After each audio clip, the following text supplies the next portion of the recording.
আলাইকুম রহমতুল্লাহ। আসসালামু আলাইকুম রহমতুল্লাহ। ইমাম সাহেব সালাম ফেরানোর পরে যে আল্লাহুম্মা আমিন বিরহমাতিকা ইয়া আরহামার রাহিমিন, এই যে প্র্যাকটিসটা আমাদের দেশে হচ্ছে, এভাবে কিন্তু সাহাবাদের সময়ে এবং বিশ্বনবীর সালাতের পরে এভাবে মুনাজাত হতো না। তবে ইন জেনারেল হাত তুলে দোয়া করা এটা বৈধ। আপনি দোয়া হাত তুলেও করতে পারেন, হাত না তুলেও করতে পারেন। তবে সালাতের পরে যে প্রতিদিনকার মতো আমরা এই অভ্যাসটা গড়ে নিয়েছি, এটা বিশ্বনবী করতেন না। বিশ্বনবী সাল্লাল্লাহু আলাইহি ওয়াসাল্লাম সালাম ফেরানোর পরে মুসল্লিদের দিকে চেহারা ফিরিয়ে বসতেন।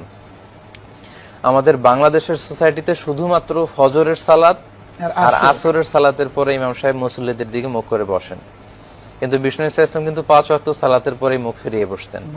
আরব বিশ্বেও আমরা দেখেছি, আমি মিশরে পড়াশোনা করেছি, মালয়েশিয়াতে আমি এখনো পিএইচডি করছি, ওখানেও কিন্তু আমরা দেখি যে তারা সালাতের পরে মুসল্লিদের দিকে চেহারা করে বসেন, এবং মুসল্লিদেরকে চেহারা করে বসার পরে বিষ্ণু সাল্লাল্লাহু আলাইহি ওয়াসাল্লাম লম্বা সময় তাসবিহ পড়তেন। তার মানে সালাতের পরে তাসবিহ পড়া সুন্নাহ।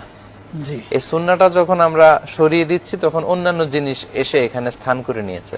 এজন্য আমি এই প্রোগ্রামের মধ্যে দিয়ে সবাইকে, সব দর্শক এবং শ্রোতাবৃন্দদেরকে জানাতে চাচ্ছি যে সুন্নাহ হচ্ছে সালাতের পরে তাসবিহ পড়া, আযকারুস সাবাহ ওয়াল মাসা, বিশেষ করে সকাল সন্ধ্যা, ফজরের সালাতের পরে, মাগরিবের সালাতের পরে বিশ্বনবী সাল্লাল্লাহু আলাইহি ওয়াসাল্লাম লম্বা সময় তাসবিহ পড়তেন।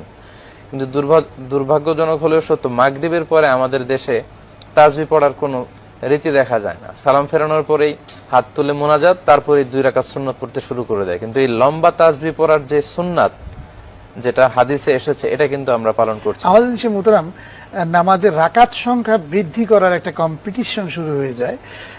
আমরা কিন্তু নামাজের ক্ষেত্রে খুব তাড়াহুড়ো করে ফেলি এই ক্ষেত্রে, এবং এই জন্য আপনি যেটা বলছেন যে নামাজের শেষে একটু তাসবিহ করা এবং এই যে সুবহানাল্লাহ, আলহামদুলিল্লাহ, আল্লাহু আকবার, আশহাদু আল্লা ইলাহা ইল্লাল্লাহ, এভাবে 33 বার করে 100 বার পড়লে জীবনের সকল গুনাহগুলিকে বা সগীরা গুনাহগুলিকে আল্লাহ মাফ করে দেন, এরকম হাদিস।